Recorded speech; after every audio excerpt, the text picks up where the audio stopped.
Untuk orang hamil, apakah boleh untuk mencabut gigi? Oke.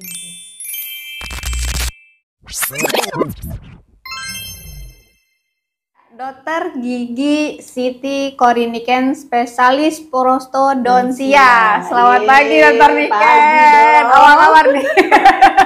Lama banget ya kita udah nggak ketemu ya. Iya dok, udah lama kali. Oke, Dokter Niken baru selesai lulus spesialis prostodontia. Mungkin bisa sedikit dijelaskan itu ke arah mana ya? Karena saya nih agak awam sedikit sama gigi. Jadi kalau spesialis prostodontia itu suatu spesialisasi yang mempelajari mengenai penggantian struktur gigi atau bagian tubuh yang hilang dari maksilofacial atau dari wajah dong. Oke, berarti lebih ke arah maintenance ya, maintenance gigi kalau giginya rusak. Katanya satu-satunya di Banda Aceh ya? Atau di Aceh? Dong. Oh enggak? Banda Aceh masih banyak tapi kalau di Aceh? sedikit sih dok, kalau di Banda Acehnya dok ya. Ada Niken jadinya berenam dok. Oh Jadi lumayan berenam, ya berarti ya. lumayan. Oke, jadi sebenarnya nih kenapa saya mengundang Dokter Niken ya, saya tertarik masalah gigi karena banyak sekali pasien yang datang sama saya tuh semua bermasalah dengan gigi, apakah itu gigi berlubang atau karies dentis ataukah mungkin gusi yang bengkak atau gingivitis ya, seputar itulah ya.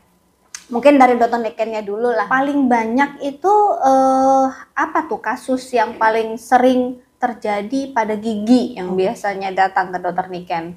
Paling banyak itu karies ya dok ya. Karies Atau dentis, gigi berlubang. Itu paling banyak, berdasarkan penelitian juga itu sangat banyak. Masalah seputar gigi. Jadi kebetulan kemarin ada kasus ya, pasien datang sama saya dengan permasalahan gigi.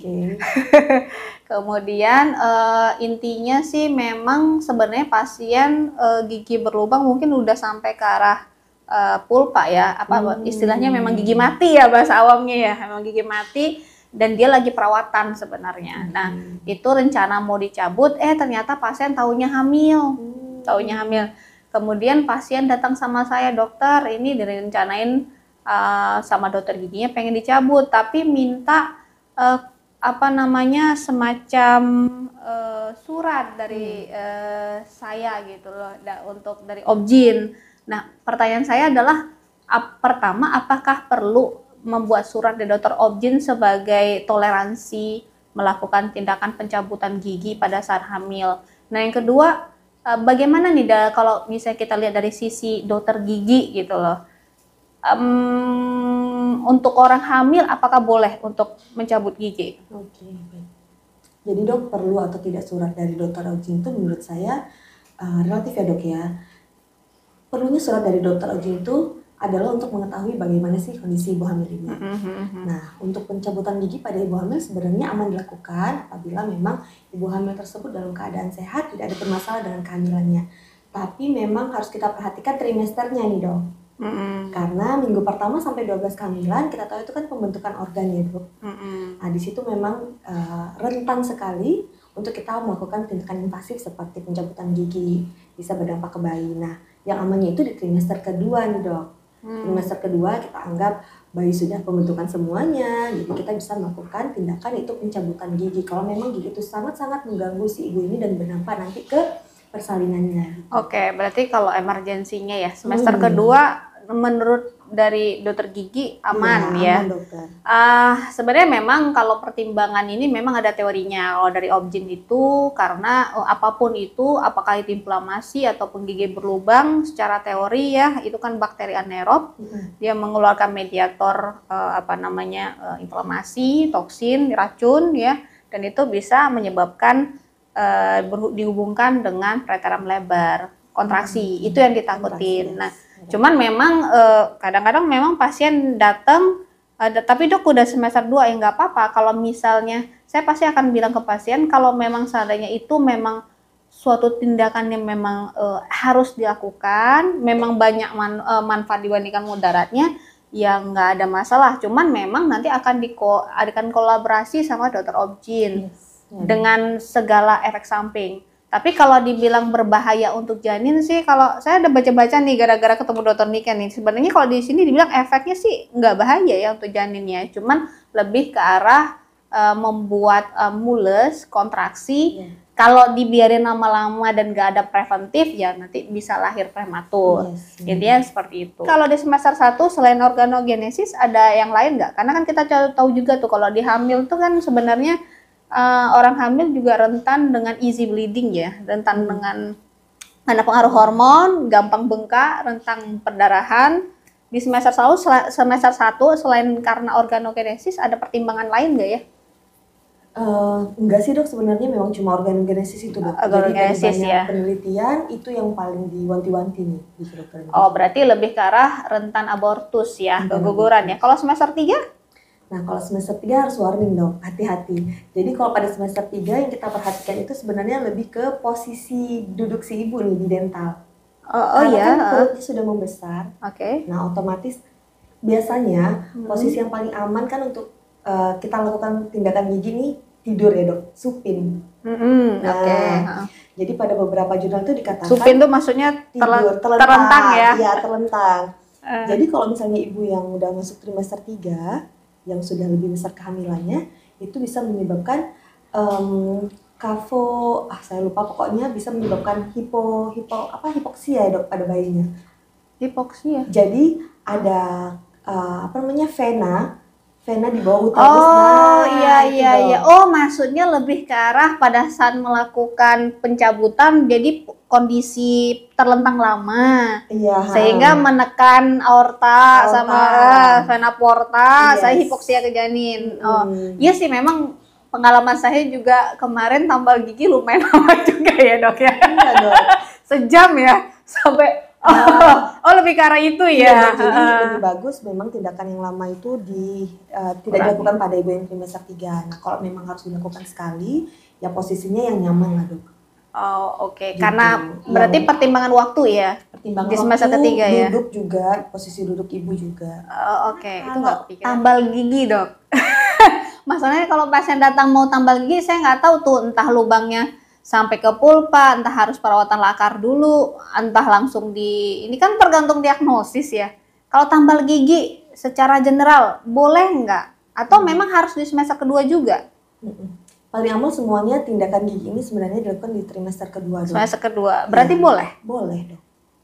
Oh oke. Berarti kalau misalnya pasien-pasien saya hamil terus mau perawatan akar, perawatan maintenance, berarti kalau sebelum hamil dia sudah perawatan, tunggu aja semester kedua, lanjutin aja, nggak ada masalah? Nggak ada masalah. Nggak, soalnya kadang kan saya juga mikir-mikir ya, mungkin kalau misalnya dokter gigi mau melakukan perawatan akar atau mau melakukan pentambalan, itu kan pasti dibuat space, dibersihin, dibor, entah apapun itu bisa membuat inflamasi, gampang infeksi. Itu lokal seperti itu nggak ada masalah ya? Nggak ada masalah dokter. Nggak ada masalah ya. Pernah nggak kejadian sama dokter Niken? Kalau dokter Niken lebih dokter gigi ya, apalagi udah spesialisnya ya, udah banyak ya kasusnya. Kalau untuk kasus yang tambal-tambal gitu pada saat lagi sekolah tuh banyak, dan bisa nggak buat langsung kontraksi dan macam-macam? Nggak juga ya, karena lokal ya? Iya dok. Paling sakitnya sih dok, sakitnya yang lebih bikin kontraksi ke ibu hamil rata-rata pasien yang datang. Nyerinya? Nyerinya disebabkan sakit gigi itu. Yang bikin dok jadinya mules, jadinya.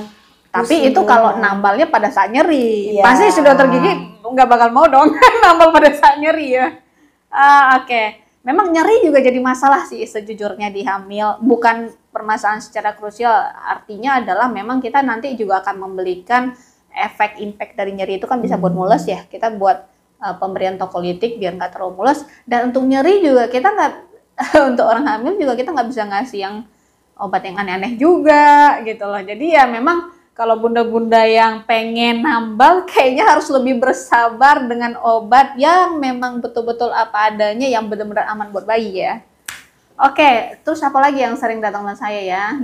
Pencabutan gigi berlubang, tambal gigi, satu lagi gingivitis. Okay. Nah, kalau untuk gingivitis itu gimana dok? Biasanya gingivitis kan ya namanya inflamasi ya radang. Apakah ke dokter gigi hanya dikasih perlu obat? Apakah perlu dievaluasi dulu? Ternyata ini perlu intervensi atau macam-macam? Atau mungkin semua gingivitis ya udahlah ke dokter gigi evaluasi dulu, mungkin ada yang macam-macam, ada celah atau mungkin abses dan macam-macam gitu. Baik dok, kalau misalnya Yang paling sering gingivitis biasa kejadiannya kayak gitu gimana? pada Dok? ibu hamil juga ya dok ya? Dari ibu hamil. Kalau misalnya gingivitis pada ibu hamil itu memang sering dok, apalagi sebelum hamil dia tidak melakukan pembersihan karang gigi, Oke. yaitu scaling ya nama lainnya dok ya. Jadi pada beberapa penelitian memang dikatakan ibu hamil itu cenderung memang mengalami gingivitis, bahkan lebih parahnya itu bisa menyebabkan pyogenic granuloma atau nama lainnya disebut juga dengan Epulis itu ya? epulis gravidarum, iya. Nah, jadi kalau misalnya pasien datang semacam dengan- kayak tumor benjolan iya, gitu ya? benjolan gitu. Beda sama abses ya. Kalau abses cairan, kalau Beda ini dong. memang ya Tumbuh di oke. gusi. Memang kayak tumor benjolan keras Iya. gitu. Itu bisa disembuhin. Biasanya kalau pada ibu hamil dia remisi dengan sendirinya pada saat setelah lahiran dok. Tapi kalau setelah Masalahnya nih pasien datang sama saya udah komplain dokter sakit ke dokter objin. Waduh. iya dok. Jadi kalau misalnya pasien gingivitis sudah pasti kita lakukan tindakan pertama dulu lah dok, scaling. Kita bersihkan dulu karang giginya, kita kontrol dari plaknya. Kalau itu insya Allah aman dilakukan pada ibu hamil dokter. Jadi untuk gingivitis kalau misalnya saya rujuk ke dokter gigi seharusnya nggak ada masalah ya Nggak ada melakukan masalah. tindakannya. Tapi bisa juga kalau lebih khususnya dok gingivitis ini bisa ke sejauh kita periodontia. Ada spesialisasinya Ini lagi dok. Ini prostodontia. prostodontia. Kalau tadi apa? Periodontia. Itu apa bedanya? Jadi kalau misalnya kasus-kasus yang kalau udah ke pyogenic granuloma atau granuloma gravidarum itu kan udah terjadi pembesaran pada gingiva. Nah, itu lebih ke spesialis periodontia. Periodontia itu yang mempelajari mengenai jaringan gusi. Diapain gitu kalau ada misalnya nih udah hamil nih terus ternyata ada benjolan nih yang keras atau granuloma atau epulis gitu. Diapain sama mereka biasanya? Kalau sejauh kita biasanya dokter dibersihkan dulu plaknya. Tahap awal memang dibersihkan dulu plaknya segala macam. Nanti setelah dilihat lagi dok dikontrol, yaitu seperti saya bilang tadi, kalau misalnya dia sudah terjadi pembesaran, sampai lahiran dilihat apakah mengecil sendiri atau tidak. Nah kalau misalnya dia tidak mengecil, baru dilakukan intervensi seperti pembedahan. Jadi cabut, dibelah. Dibedah. Tapi berarti kalau kayak gitu, kalau udah terjadi epulis tadi, berarti dengan medikamentosa saja ya, Iya, dengan obat-obat saja. Obat-obat saja atau dengan yaitu dok scaling, karena itu merupakan garda utama dari pembersihan gigi dan mulut. Oke, tapi secara umum berarti kalau untuk kayak tambal, cabut, gingivitis atau macam-macam, berarti saya boleh rujuk sama pokoknya atas nama dokter gigi nggak ada masalah, nggak harus masalah, spesialis dokter, ya. Nggak harus. Berarti nggak ada masalah dong Nggak ada ya masalah. di semester kedua ya. Mm-hmm. Ada kasus yang menarik nggak ya selama dokter Niken sebagai spesialis yang berhubungan sama hamil gitu, mungkin bisa sharing ke kita ya? Ada dok, jadi Satu kasus yang Satu paling kasus yang menarik paling dan menarik bisa ya. saya juga bisa ikut belajar di sini. Ada dok, kemarin baru-baru ini aja dok ada ibu hamil datang. Nah memang ini ibu hamil ini pasien rutin kita dok di klinik kan. Jadi waktu itu datang tiba-tiba, dok gigi saya kok tiba-tiba patah dan tiba-tiba busuk, katanya kayak gitu dok. Tiba-tiba. Oke, tiba-tiba. Itu hamil? Itu hamil dok. Berapa minggu? Hamilnya kebetulan memang udah datangnya di trimester kedua. Oke. Udah berapa ya? Udah berapa bulan ya? Lupa saya berapa bulan. Memang trimester kedua dok. Memang tiba-tiba datang patah, saya lihat kondisinya memang sudah busuk dok. Memang udah tinggal setengah. Memang mungkin. Iya dok. Jadi saya tanya, sebelum hamil kan sempat kontrol ke kita. Kemarin masih bagus kayaknya. Iya dok, ini tiba-tiba saja.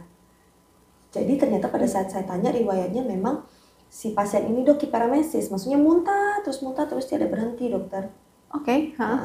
Dan memang salah satu penyebab karies dok atau penyebab decay itu selain memang sebelumnya kemungkinan ada karies, jadi asam atau saliva keadaan rongga mulutnya itu juga mempengaruhi.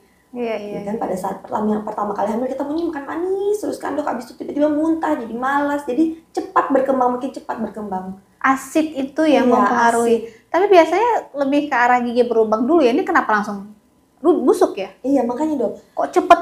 Apakah Secepat ada hanya itu. orang tertentu? Apakah itu ada chance berapa persen tuh orang tertentu gitu? Sebenarnya kalau secara teori dok untuk perkembangan kariesnya itu tidak secepat itu ya dok ya, dia butuh waktu berbulan-bulan. Bisa jadi pada saat awal kehamilan kan trimester kedua ya dok. Jadi udah ada beberapa bulan sebelum itu kan. Kemungkinan besar memang sudah terbentuk plak atau white spot. White spot itu kayak putih di gigi, mungkin tidak tidak disadari sama pasiennya. Jadi memang sudah ada awal-awal tanda-tanda awal dari kariesnya sebelum terbentuk itu. Biasanya berapa lama dia membutuhkan? Biasanya kan epidermis lebih ke arah asam ya, asam, keropos, erosi, berlubang, karies dentis, terus menjadi nekrosis seperti itu. Biasanya butuh berapa lama tuh? 3 bulan kah? Misalnya ini berarti harus warning nih setelah 3 bulan atau setelah 4 bulan. Ada nggak yang jurnal menyebutkan waktu? Nggak disebutkan secara pasti ya dok, tapi memang ada perbedaan beberapa waktu karena dalam 1-7 hari itu terbentuk mulai plak. Dari plak itu kalau misalnya tidak dibersihkan juga dalam waktu sebulan bisa berkembang jadi white spot. White spot sama gigi berlubang beda ya? Beda. Oke, sebulan. Ada tahapan ya? Oke. Ini juga saya baru tahu nih. Oke, sebulan dari white spot putih-putih biasa di gigi. Iya dong. Udah bisa bilang nih, bisa sama bunda-bunda di rumah kalau yang hamil cuma lihat dia ada white spot nggak? Iya, dok. Jadi kadang orang-orang itu nggak sadar dok. Nah tiba-tiba di dalam white spot itu kan artinya sudah terjadi kerusakan dari. Pasti sudah rusak kalau udah white spot itu. Sudah rusak bagian luar dari gigi tapi belum sampai ke dalamnya dok. Enamel. Bagian enamelnya sudah bagian ada tanda-tanda nih. Iya. Artinya sudah ada salah satu kerusakan lah yang bisa menyebabkan invasi bakteri lebih lanjut. Oke, itu sebulan ya? Iya, itu lebih. Oke, setelah sebulan menjadi nekrosis atau rusak berapa lama? Nekrosis lama dok. Jadi itu dulu, tahap dulu. Lanjut dok. Dari white spot nanti berkembang dok. Nah itu kalau pada ibu hamil cepat tuh dok, tergantung tingkat keasaman dari mulut. Kalau memang pasien tidak menyadari, biasanya dok terjadi white spot itu yang nggak kita sadar di antara gigi. Oke. Di antara gigi belakang itu, antara gigi dan gigi, nah di antara gigi itu dok, di situ white spot berkembang, pasien nggak sadar, cepet banget itu dok, pada ibu hamil 2 minggu udah bisa menyebabkan karies yang kecil titik. Nah 2 minggu. Oke. Setelah 2 minggu? Setelah 2 minggu kalau juga tidak dibersihkan juga, pasien juga tetap nggak sadar atau sikat giginya tidak sampai ke situ, tidak ada penanganan lebih lanjut, lebih 2 minggu ke depan pasti akan menyebabkan karies yang lebih besar lagi sampai selanjutnya. Apalagi ini udah trimester kedua. Untuk jadi ke nekrosis bisa sebulan, bisa 2 bulan ya? Kalau nekrosis tergantung keasaman, tergantung sejauh mana oral hygiene-nya juga. Kalau nekrosis itu kan gigi mati ya dok. Jadi pasien harusnya merasakan sakit dulu sebelum itu tuh lama gitu. Harusnya ke pulpa dulu ya, ke saraf dulu, baru mati ya. Baru mati. Berarti gimana dari mulai dari tahapannya mulai dari mana tadi awalnya? White spot. Sebelum white spot tadi apa tadi? Sebelum white spot. Dari plak. Dari plak, terbentuk plak, tidak dibersihkan, terbentuklah white spot. Plak itu gara-gara asam itu ya? Plak itu gara-gara penumpukan makanan. Seminggu ya itu ya? Iya, penumpukan berarti makanan. plak dulu, udah plak white spot, white spot nanti seminggu 2 minggu setelahnya, terus udah mulai karies. Kalau kemudian ke pulpa, ke saraf giginya dulu, baru ke mati. Iya. Nah pasien ini datang giginya ditinggal sebelah dok, artinya patah. Karena kan sudah terjadi kerusakan tuh di dalam giginya. Jangan-jangan sebelum hamil memang sudah error. Nah makanya dia sebelum awal hamil saya rasa memang sudah ada white spot tapi pasien nggak sadar. Oke. Keadaan pasien yang terus muntah menyebabkan si karies ini cepat dia berkembangnya. Jadi pada saat pasien makan, kan craving ya dok, kalau kita hamil tuh lapar atau segala macam, makan apapun yang ada, patah jadi giginya. Makanya kalau orang bilang kok tiba-tiba gigi saya bisa patah dok, udah busuk, nah sebenarnya pasien tidak sadar, sudah ada nih white spotnya. Pasti ada proses ya. Iya, karena pasti ada prosesnya. Memang sih sebenarnya memang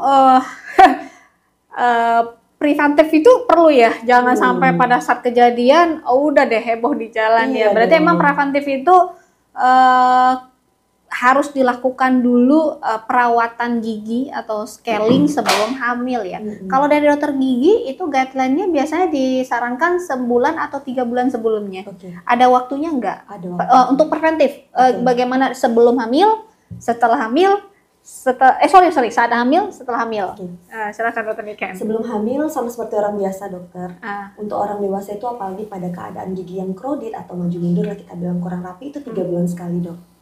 3 bulan sekali. 3 bulan sekali. Kalau maju mundur tuh memang efeknya nanti apa? Gingivitis atau? Gingivitis dok, terus jenggot makanan di sela-sela. Karies ya, lebih karies. Oke. ya, penumpukan lanjut, plak lanjut. juga lebih cepat pada gigi yang tidak teratur. Oke. Mulai dari preventif sebelumnya. Preventif itu 3 bulan sekali kita melakukan scaling atau pembersihan karang gigi. Berarti intinya sebelum hamil 3 bulan yang disarankan, bukan sebulan ya? Bukan sebulan. Karena butuh perawatan kalau ada macam-macamnya 3 bulan. Iya. Oke, 3 bulan. 3 bulan kita lakukan pembersihan scaling. Kemudian baru kalau misalnya memang persiapan untuk hamil, nanti trimester pertama datang lagi dok, bisa untuk kontrol ataupun kita berikan scaling atau pembersihan plak sederhana saja dok. Semester 1 nggak ada masalah berarti scalingnya? Nggak ada masalah dokter. Oke, boleh nih ternyata bunda-bunda ya. Oke, semester 1 ya. Iya. Terus apa lagi yang bisa dilakukan di semester 1 untuk preventif? Untuk preventif, mengkonsumsi fluor mungkin dok, kayak permen karet. Oh yang iya. mengandung xylitol juga bisa. Xylitol. Itu udah ngomongin merek tuh. Iya. Oke. Kandungan. Oke, nggak apa-apa kandungannya. Kandungannya xylitol. Berarti kunyah ya, kunyah. Karena kunyah juga itu apa? Isinya xylitol itu apa? Antiseptik atau semacam mint atau sebagai antibakteri atau apa? Antibakteri. Oh, xylitol itu antibakteri. Jadi ada beberapa permen yang mengandung xylitol kan dok? Xylitol dan fluor yang mengandung. Kalau fluor apa? Fluor itu bahan yang dapat mencegah perkembangbiakan bakteri. Iya, maksudnya kalau mau ngunyah yang permen ada fluor itu apa gitu? Apa nih dok mereknya? Yang bisa atau mungkin apa gitu buah yang punya fluornya atau bagaimana gitu? Strawberry misalnya bisa dok, makan strawberry. Itu fluor banyak. Ada fluor. Fluor itu antibakteri ya? Fluor itu untuk mencegah perkembangan bakteri lebih lanjut, yes. Oh, fluor itu lebih ke buah ya, bisa juga ya. Strawberry itu apa lagi? Nggak, maksudnya nanti kalau pasien-pasien saya semester 1 yang nggak ada keluhan macam-macam, ya nggak mual-mual banget, bisa yang banyak fluor, strawberry bisa. Yang paling sering pasta gigi sih dok. Pasta gigi? Jadi pasien ibu hamil ini memang harus benar-benar rutin banget dental care-nya, kayak menyikat gigi sederhana kan banyak dok kandungan fluor di dalam pasta gigi. Oh, pasta gigi aja ya? Nggak harus mencari makanan yang mengandung fluor banget nih. Ya mungkin maksudnya untuk ngemil-ngemil semester 1. Tapi kalau strawberry sih asem ya. Enggak juga ya. Oke lah, berarti sikat gigi aja ya, itu lebih banyak fluor ya. Kalau xylitol paling untuk kunyah-kunyah aja ya. Oke, itu semester 1. Berarti boleh scaling, tapi kalau mau cabut nggak boleh dulu ya. Depending dulu ya untuk resikonya. Oke, semester 2 dok. Untuk pencegahan. Pencegahannya lanjut dok dari semester 1 tadi. Kalau misalnya trimester kedua ya sama dok, sama trimester 1 boleh scaling. Kalau misalnya yang ditambal boleh ditambal. Kalau yang dicabut boleh dicabut gitu. Ada ini khusus nggak kalau misalnya boleh dicabut tapi nggak semua gigi boleh dicabut, khusus misalnya gigi yang seperti ini better pending dulu nih setelah lahiran, ada nggak? Kasus tertentu? Nanti kita bilang itu boleh dicabut semester 2, dihajar semua boleh gitu. Apakah ada kasus tertentu dok yang bisa warning untuk bunda-bunda di rumah lah, terutama yang hamil gitu loh? Kalau misalnya di pending dulu bisa dokter, misalnya pada gigi yang infeksi berat dok. Biasanya pada gigi yang infeksi berat itu kita berikan medikamen dulu dok, kita pending dulu. Kita beri obat dulu. Bukan diagnosis tertentu, bukan ya? Lebih ke arah kayak ini kayaknya memang belum bisa dicabut, memang karena masih radang gitu maksudnya. Semua gigi yang memang mengganggu dalam kehamilan lebih bagus dicabut deh. Even walaupun yang seinfeksi apapun, kalau bisa dicabut. Kalau memang itu benar-benar sangat mengganggu kehamilan. Gitu. Iya. Oke, kalau semester 2, semester 3 hampir sama ya, semester 3 ya. Tapi kalau ada semester 3 baru ketahuan, bahkan sebenarnya di sini kalau karies dentis tuh lebih banyak di semester ketiga nih. Ya, bentar, tadi saya ada baca di semester berapa gitu. Udah agak lupa lah. Tapi poinnya kalau di semester 3 kalau ada apa-apa ya pending aja ya kalau untuk yang cabut macam-macam. Tapi kalau scaling nggak ada masalah di semua semester ya. Tambal juga nggak ada masalah di semua semester. Oke, sangat jelas sekali dok. Dari dokter Niken nih, ada nggak pesan-pesan khusus nih untuk ibu-ibu hamil yang di rumah nih? Kebetulan kan follower saya ibu hamil nih, silakan. Bagi bunda-bunda di rumah yang ingin merencanakan untuk kehamilan atau program hamil, lebih baik datang atau konsul dulu ke dokter gigi sebelumnya untuk melakukan tindakan preventif yang seperti tadi kita bicarakan. Nah, dan lupa juga menyikat gigi secara teratur, mungkin menggunakan floss juga, terus juga scaling atau pembersihan karang gigi itu sangat perlu. Dan jika perlu menambal atau mencabut dulu sebelum memang kehamilan itu direncanakan gitu dokter. Jadi Oke, buat intinya bunda-bunda prepare dulu ya. prepare dulu lah, preventif dulu. Oke, baik. Intinya sih memang dental care, perawatan gigi, oral hygiene, ya intinya itu ya, Iya. itu harus penting dan benar-benar prepare, make sure itu udah aman, baru boleh hamil, gitu ya.